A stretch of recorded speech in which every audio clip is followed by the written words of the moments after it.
Jim Miller with the National Hall of Fame Dan Gable Museum.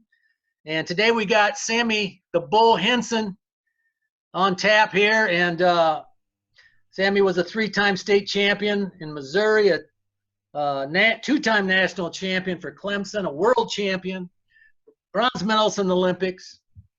And great to have you here today, Sammie. Great to be here, my boy. Okay, buddy. Grew up in St. Louis. Yeah. And tell us a little bit about how'd you get into wrestling and that climb you had to be, become not only a state champion. I believe you were the first national junior champion to come out of the state of Missouri, and that was in Greco, right?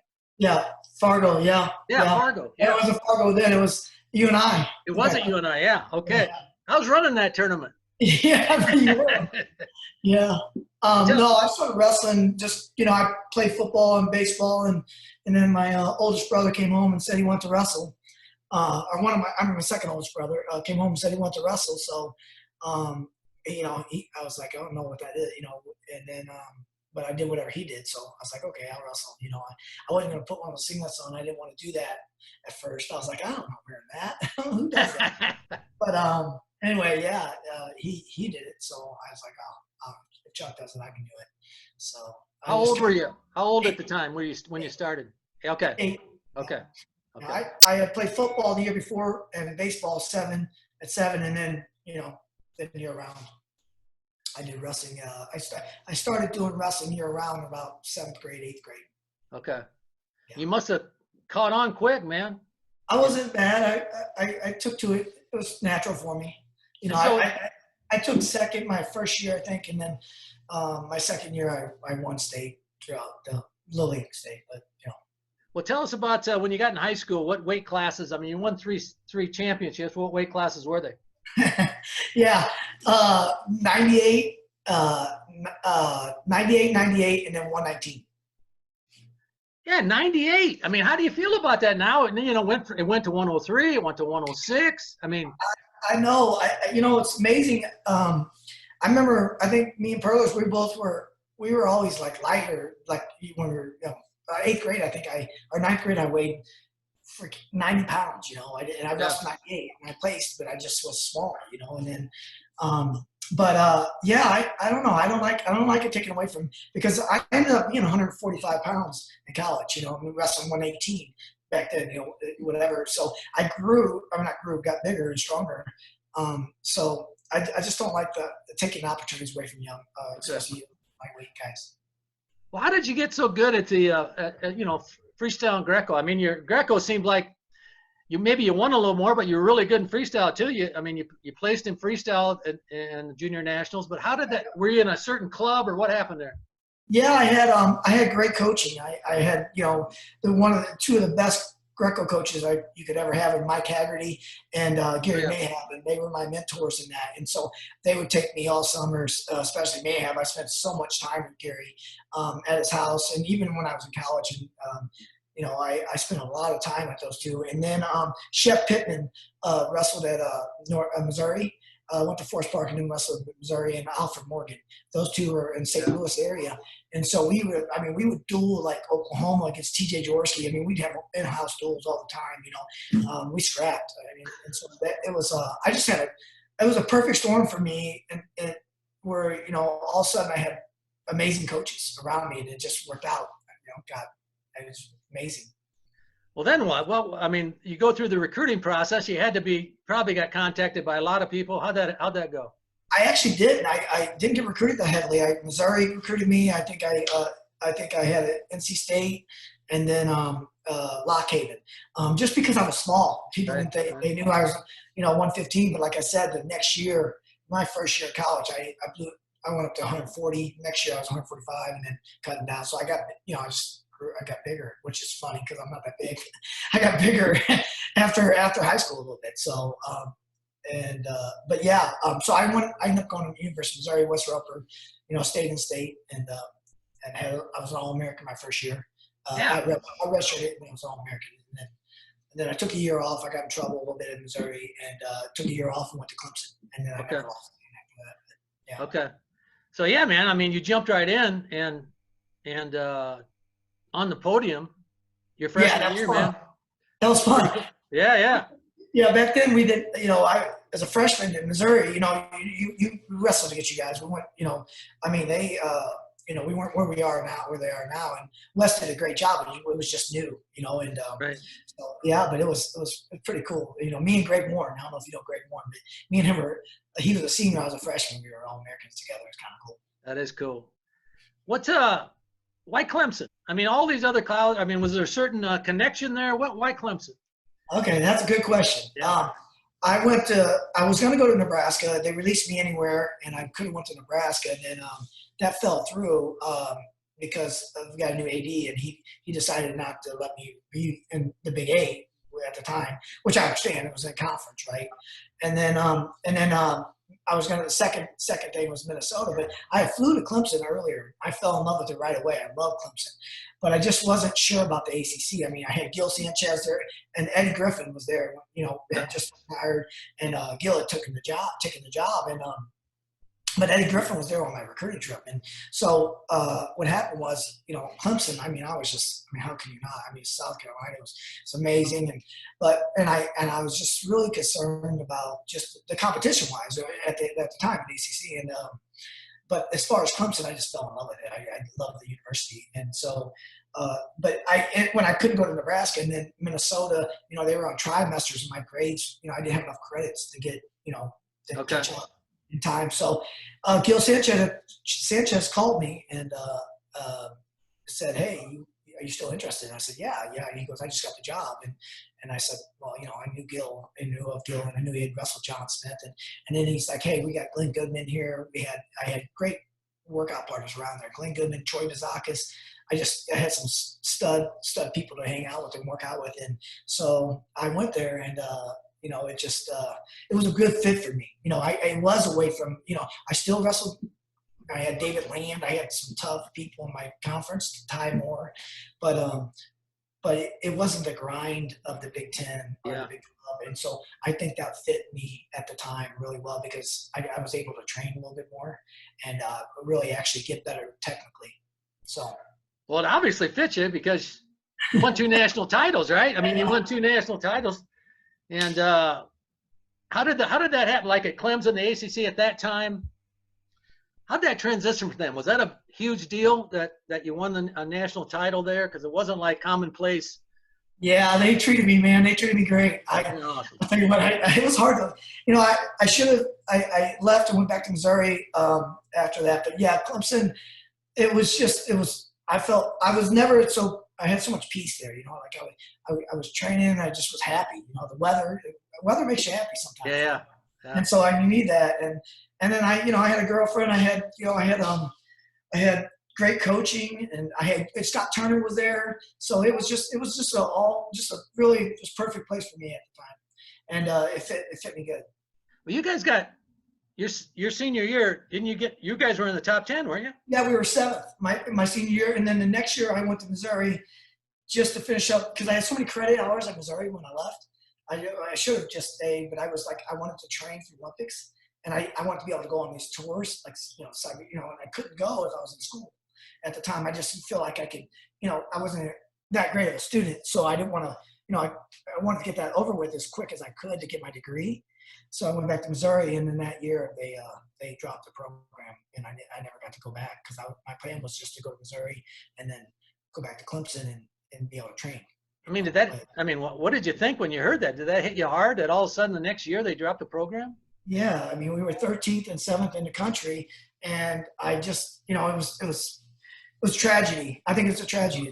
You're taking away opportunities for young men to have that experience, and being a student athlete in college, coach, it's one of the greatendest things you ever get. I mean, you get to make mistakes. Like, what if what if Clemson wasn't there for me? I mean, it was there for me, and I ended up finding a better fit for me. Not the University of Missouri wasn't a great place to go. It just wasn't a good fit for me, and Clemson was. So I mean, and to take away that opportunity for someone else, it's hard for me to handle. I don't handle it well, but I still love Clemson and. I support, football and everything they have there. But, I just wish it, didn't have to come to that. Tell us about the trip then after you go back to Missouri, but yeah, I mean, you end up climbing the ladder, you end up being a world champion. And how'd that transition take place? And where did you train? It's not like it is today. No, well, it's kind of unique. Jack Spates was the head coach at Oklahoma, and so he had Jose there at the time, and so he had me training with them. I came down. They flew me in. They said, "Hey, would you want to come train with? We're going to have LaShawn Charles, Tony Perler, Dan St. John, and we'd like to have you come in too as well. And this is the facilities." And I was like, okay. And then they actually talked me in. I was a grad assistant at the time. And after I graduated, they gave me a job in Missouri. And they talked me into going from, I think, $12,000 a year to $8,000 a year. And, but I had, it was awesome because at that time, like you said, to your point, you trained alone most of the time. Right. I didn't have, I had Sunkist kids who supported me and helped me, all throughout art Victoria and kid Victoria. I mean, just great people, right? And they supported me my whole career and even my coaching career. So with Joe being there, it was a no brainer for me, and I moved there, and within a year I was a world champ. Wow. I think that did well for me too as well. I think once again I was happy. I had great people around me, and that's the biggest thing I would say to you, Coach. And as well as I do, you're only as good as the people around you. And I've always had great people around me, so it's just I've been fortunate. So you became a world champ, and then 2 years later, didn't you get a silver? I got a silver in the Olympics. I got hurt in '99. Got a silver in the Olympics. I tore my groin in '99, and it was one of the worst injuries I've ever had. But yeah, I tore it, and then 2000 I took second to Abdulayev. I had beaten him in the World Championships, and I'd beaten him a couple other times, but just took second in that match. Had a tough match there, but and then I was yo-yoing, never stopped training really. Afterwards I just went crazy, and so then decided I needed a break, and I took time off, took a couple years off, and I think 2004 I made a comeback, and I lost to Abbas in the finals of the trials. I always say that he deserved it because he was living the life. I was coaching in and out, kind of doing it, kind of not. And then, but then after that year, 2005, I committed again. I always say my career was like Andre Agassi's, like one time really good, and then, all of a sudden don't see me for a minute, So, but yeah, I ended up winning the world medal at age 35, which was the greatest. It was actually, I remember being there. I was wrestling the world champion. Me and him were world champions from Cuba, first round, and I was like, before that, I was like, man, this is. I feel like I'm 8 years old again. I actually enjoyed it. I was like, time I showed, like, man, this is a great event, and I'm happy. First time I think in years that I really just really purely enjoyed the wrestling again. So it was. I always say I wrestled long enough to feel like I was 8 again. So you really appreciate that one at 35 years old, man? 1000%. It was. Yeah. I wanted gold, but things. It is what it is. But it's pretty hard, and especially in my weight class, I think that's it's kind of hard to do that at that age. With all the stuff that you have to do. But well, then you move on, right? You have kids, you get married, all that stuff, and you got a couple unique situation, really. I mean, and I know how it is with when you got you're Sammie Henson. I mean, you're the bull, and your kids grow up. Was that hard for them? I mean, number one, let's go back. Where did the bull come in? What happened? Manning. Mark Manning? Yeah, Coach Manning. Bull. He just every time I wrestled, like it was, I think 98, 90, 97. He was. I moved there too, and Mark Manning was at Oklahoma when I first moved there, and so he was like bull. Just because of the way I wrestled, so it just stuck. Mark gives people names, so yeah. Coach so how was it for you? I mean, famous father, and you got a couple young sons coming up wrestling wise. Was that hard for them, or did they just jump right in? I think it was hard for them at first. I think it was. I think I don't know. I can't speak for them, but I would say yes. And one of the things I always said, and people say they don't want to coach their son or whatever. And I told my kids, I said, boys, here's the deal. You got to take the good with the bad. You can't like me when want me to be a dad and then want me to be a coach. And either I'm in and you're all in and I'll treat you like I treat everyone else, or I'm out, and they were like, no, Dad, we want you to, I feel good when you're in my corner. I want you to be here. So, that was a communication thing. We just communicated. And anytime I'm like, hey, man, if you want me to be done, I'll be done. And even now, today, I mean, we wrestled this morning. I mean, just scrapped, my youngest son, he still, wrestling, other one's fighting, but he wrestles all the time too, but he's weighing 165 pounds right now. So he's trying to get a big strong arm, man. I've been lifting weight to stay in shape. Can the bull hang?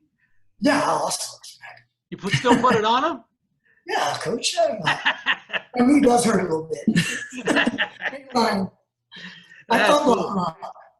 Well, let's talk a little bit. Jackson was a good wrestler, and now he's fighting. He's undefeated. Yeah. And I asked you, did you get more nervous and all that? Tell us a little bit about that deal. I mean, he's fighting now, and how. Yeah, Coach, you definitely get more nervous. It's a fight, so anything can happen. You worry about the safety of your son and any sport, really, but that sport especially. But I get confidence when he walks out to the ring because he's different than me in some ways, as he's calm, and then all of a sudden, right before he walks out the ring, he's, and I'm like, okay, he's ready, But he really cerebral, really smart wrestler, was tough on top, great underhooks and 2-on-1s, and really, really good at ties. Like I told you earlier, groomed him basically to be a college wrestler. And, he didn't want to do that. He didn't want to take that route. He wanted to fight right away. And, we had a long talk, and we actually went to Iowa one year, my first year back here after I left West Virginia, and I went there to wrestle, and he was like on weight, and then all of a sudden the next day he goes in and we go to wrestle at Iowa State, that Cyclone Open, and he was taking the gray shirt or whatever he was going to do, and he's like, yeah, he didn't make weight. And I'm like, and I'm a coach. I'm like, all these coaches are there. I'm like, hey, we drove. I remember stopping at Casey's store, and I'm like, hey, man, you don't want to wrestle, do you? And he was like, yeah, I want to wrestle. I go, no, you don't. I go, your actions telling something different. I go, just be honest. And he's like, yeah, I don't want to wrestle. I go, all right, good. I go, thank God. I don't have to waste money and drive here anymore. I go, let's go in there and get a soda and get out of here, and we went inside and we came back. I go, what do you want to do? And we stopped. He said, we want to fight. I go, okay, we'll figure it out. We'll get the best training for you, and we'll do what we have to do to get you where you want to go. Yeah. So that's part of just giving. I think you got to give, sometimes it's hard. They can't live your life, it's hard to let go. 100%. Yeah. Well, Wyatt's kind of found, here's a highly rated, nationally rated, your son Wyatt, right? And then he went through the recruiting process. How was that for you? Was you involved at all? Did he ask advice? What happened there? Yeah. I stayed out of it until, they came in at a home, both Iowa State and Iowa. And both great programs, as you know. You live in Iowa, and with the Iowa fan base, it's just amazing.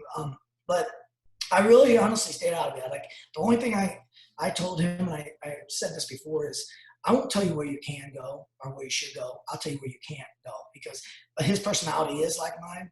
So I knew, not that there's great coaches everywhere, but just what would fit. And I always say he's got to be there for 4 or 5 years, so it's got to fit, right. And hopefully longer. He's got to train for Olympics if that's his goal, which it is. Then so when we went to Iowa, I didn't go on the recruiting trip to Iowa State, but my wife did, Steph did. But I went on the recruiting trip to Iowa. Both of us did, and because they asked me, one of the things that Branch was like, I go, I don't know if I'm going to go, because I'm not going to Iowa State's recruiting trip, and he's like, no, we want you there.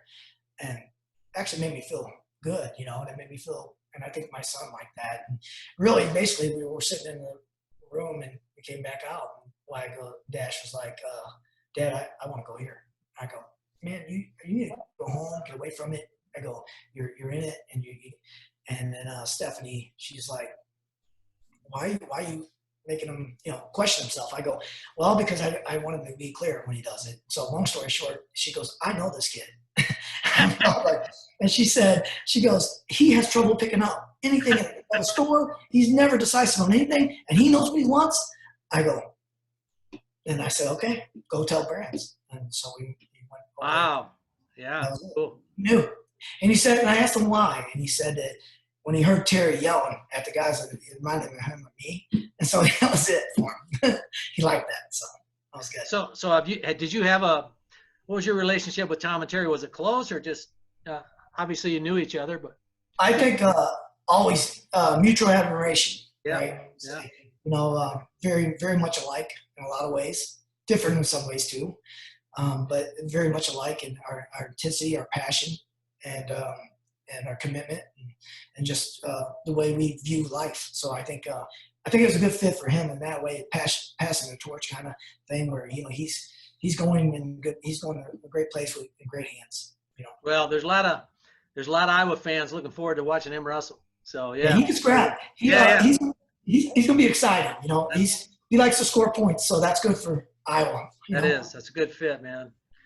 Well, we usually talk about something that maybe you're passionate about off the mat. What can you share with it?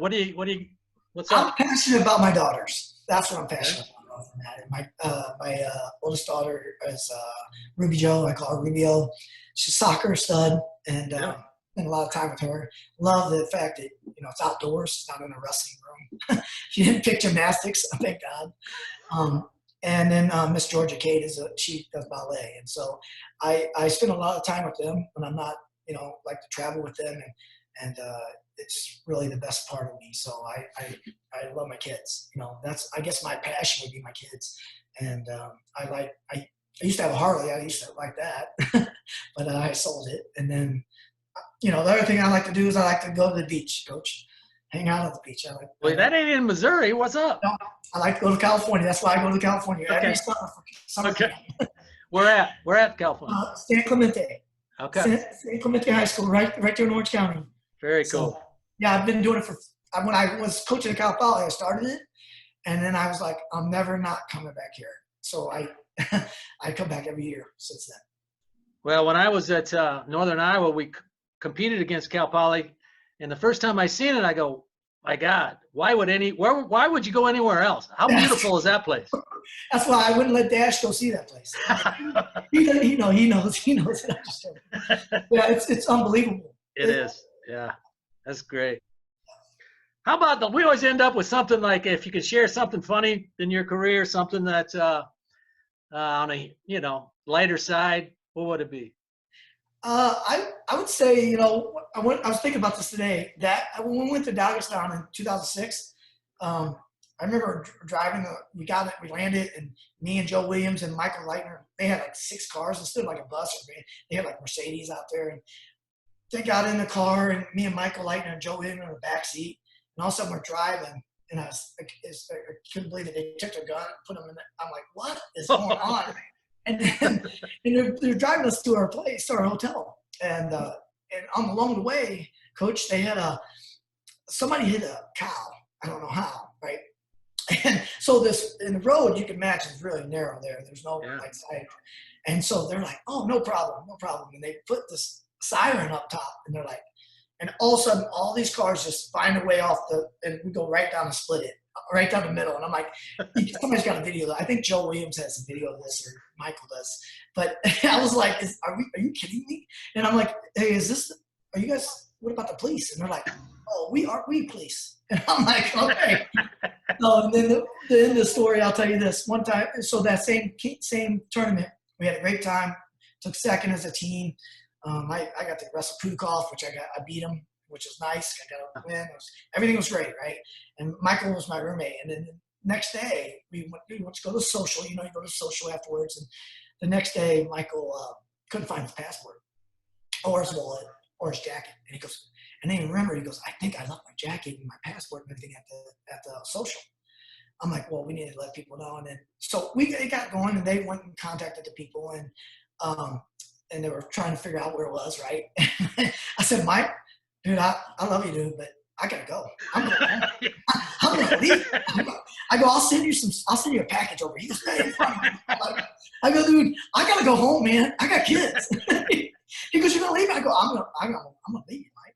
And he goes, and then so they didn't find it. They couldn't find it, and we're like 3 hours away from leaving. And so we had to get to the airport an hour away.